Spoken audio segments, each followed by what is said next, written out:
Current affairs के इस class में आपका स्वागत है। आज है 7 अक्टूबर और हम पढ़ने वाले हैं आज की करंट अफेयर्स। यह क्लास आपकी सभी आगामी परीक्षाओं के लिए उपयोगी रहने वाली है। एसएससी, सीजीएल, सीपीओ, स्टेनोग्राफर या फिर रेलवे एग्जाम्स या डिफेंस एग्जाम्स हो, सभी के लिए ये क्लास उपयोगी रहेगी। अब देखते हैं आज का इस क्लास का हमारा पहला प्रश्न। फ्रांस के प्रधानमंत्री ने अपने पद से इस्तीफा दे दिया है, उनका नाम क्या है? विकल्प है हमारे सामने। Francois बायरो, Sebastian लेकार्नो, Michel बार्निए, Gabriel Atal. इस क्वेश्चन का विकल्प बी सही आंसर है, सेबेस्टियन लेकार्नो। हाल ही में 27 दिन पहले इनको प्रधानमंत्री बनाया गया था फ्रांस का, और इन्होंने 27 दिन में ही अपने पद से इस्तीफा दे दिया है। हाल ही में इन्होंने बीते कल इन्होंने कैबिनेट का गठन किया था, उसके बाद इन्होंने अपने पद से इस्तीफा दे दिया। बीते एक साल में 4 प्रधानमंत्रियों ने फ्रांस में अपने पद से इस्तीफा दिया है। उनके नाम हमारे सामने ये रहे, Francois बायरो, Michel बर्निए, Gabriel Atal. France के अंदर मुख्य पद जो प्रशासनिक पद है या फिर सरकार का कार्यकारी पद है वो राष्ट्रपति का होता है। वर्तमान में फ्रांस के राष्ट्रपति इमैनुअल मैक्रोन है। अब नेक्स्ट क्वेश्चन, चिकित्सा वर्ग का नोबेल पुरस्कार 2025 किसको दिया गया है? विकल्प है Mary Brunkow, Fred Ramsdell, Shimon Sakaguchi, और विकल्प सभी। तो इसका सही जवाब विकल्प डी है।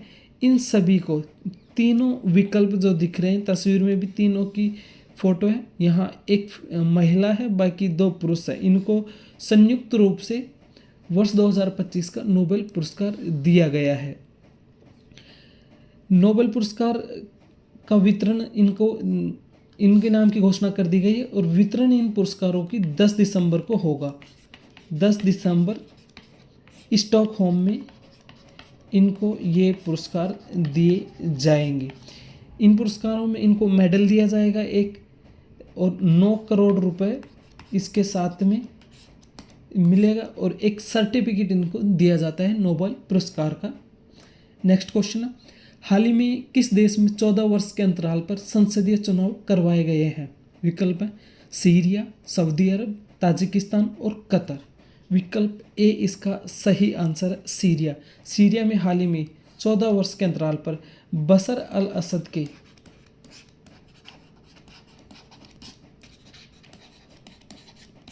पिछले 14 सालों से सीरिया बशर अल असद की तानाशाही में था, और जिसकी वजह से वहाँ पर ना इलेक्शन हुए ना कुछ और हुए। लेकिन अल सरा जो वर्तमान में सीरिया के राष्ट्रपति हैं वो सत्ता में आते हैं। उन्होंने तख्ता पलट किया इस सरकार का और जनता से वादा किया कि यहाँ पर वो लोकतांत्रिक देश स्थापित करेंगे, लोकतांत्रिक तरीके से देश को चलाएंगे, इसलिए यहाँ पे चुनाव करवाए गए।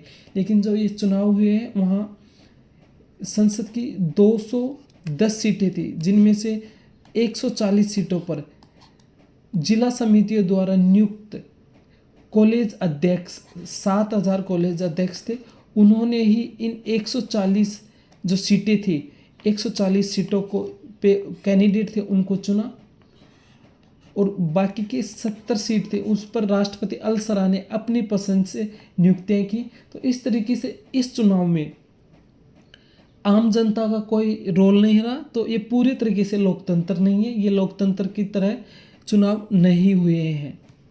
नेक्स्ट है, हाल ही में 6 अक्टूबर को कौन सा दिवस मनाया गया है? विकल्प है अंतर्राष्ट्रीय वृद्धजन दिवस, अंतर्राष्ट्रीय अहिंसा दिवस, विश्व अनुवाद दिवस, विश्व सेरेब्रल पाल्सी दिवस।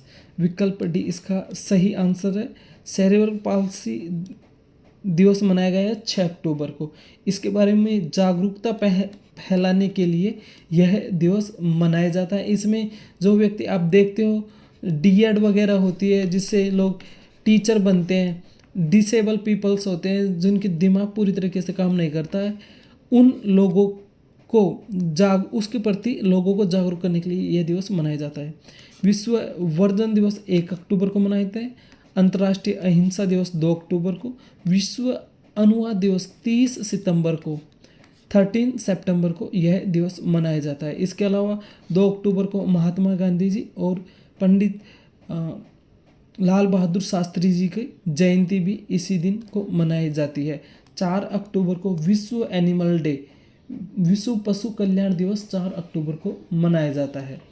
नेक्स्ट क्वेश्चन है, हाल ही में किसने पैरा एथलेटिक्स चैंपियनशिप में जेवलिन थ्रो में सिल्वर मेडल जीता है? विकल्प है शरद कुमार, नवदीप सैनी, मरियप्पन थंगावेलु, वरुण सिंह भाटी।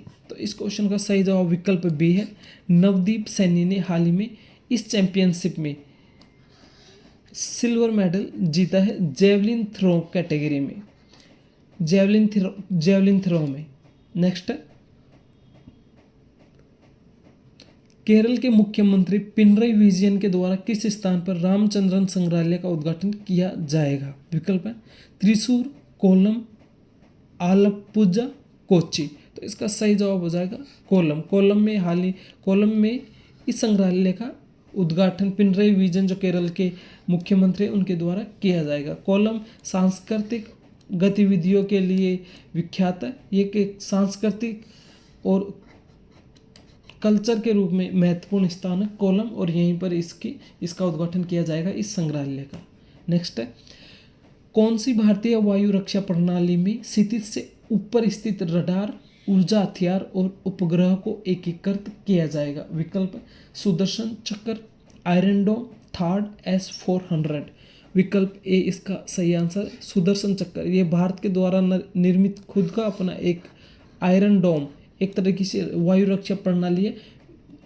अपने पड़ोसी देशों से या जिस भी देश के साथ भारत की लड़ाई होगी तो उस समय रॉकेट्स या ड्रोन्स को रोकने के लिए विकसित की गई ये हमारी स्वदेशी तकनीक पर आधारित ये सुरक्षा प्रणाली है, एयर सुरक्षा वायु रक्षा प्रणाली। इनके अलावा बाकी 3 विकल्प देखते हैं। इनमें आयरन डोम है जो इजराइल का है एयर डिफेंस, थर्ड USA का, जबकि S-400 रूस का एयर डिफेंस सिस्टम है। इसके अलावा रूस ने हाल ही में S-500 का भी परीक्षण कर लिया है और ये भी सफल तरीके से कार्यरत है। नेक्स्ट है, भारत और ब्रिटेन के मध्य 8 दिवसीय नौसैनिक अभ्यास का आयोजन कहाँ किया जा रहा है? विकल्प है करवार, चाबहार बंदरगाह, पश्चिम घाट या पासनी बलूचिस्तान। विकल्प से इसका सही आंसर है पश्चिमी घाट पर भारत और ब्रिटेन की नौसैनिक जो सेनाएं हैं वो 8 दिवसीय सैन्य अभ्यास कर रही हैं। इसके अलावा हाल ही में जो USA गवर्नमेंट उसने चाबहार से संबंधित चाबहार पोर्ट के निर्माण में जो भी कंपनियां फंडिंग कर रही थी उन सब पर बैन लगा दिया है और उन पर अत्यधिक टैक्स लगा दिया। इसके अलावा पासनी बलूचिस्तान, हाल ही में पाकिस्तान ने अमेरिका को आमंत्रित किया है कि वो बलूचिस्तान का एक जगह का नाम है पासनी, वो यहाँ पे आकर अपना बंदरगाह बनाए या फिर अपना सैन्य बेस बना ले। बलूचिस्तान में BLA Balochistan liberation army active है, तो इसी क्रम में वो अमेरिका को किसी भी तरीके से इस क्षेत्र में या पाकिस्तान में एक्टिवेट करना चाहता है अपनी सुरक्षा के लिए या फिर किसी भी तरीके से अपने को विश्व के देशों में अपना नाम दर्ज करवाने के लिए, इसीलिए वो यह कदम उठा रहा है। यहाँ रेयर अर्थ मटेरियल्स हैं जो अमेरिका को दिखाए जा रहे हैं कि वो यहाँ से अपने रेयर अर्थ मटेरियल्स ले सकता है। नेक्स्ट है, मत्स्य पालन, पशुपालन और डेयरी मंत्रालय किस राष्ट्रीय पशुओं को बचाने के लिए मिशन चलाने की योजना बना रहा है?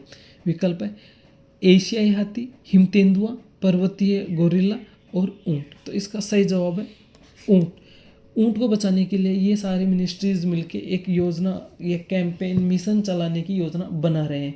विकल्प ये जो तीनों विकल्प हैं एशियाई हाथी, हिमतेंदुआ, पर्वतीय गोरिल्ला, ये सारे इंडेंजर्ड कैटेगरी की स्पेसीज हैं, यानी कि ये लुप्त होती हुई प्रजातियां हैं और इनको बचाने के लिए अलग अलग तरीके से कोशिशें की जा रही हैं।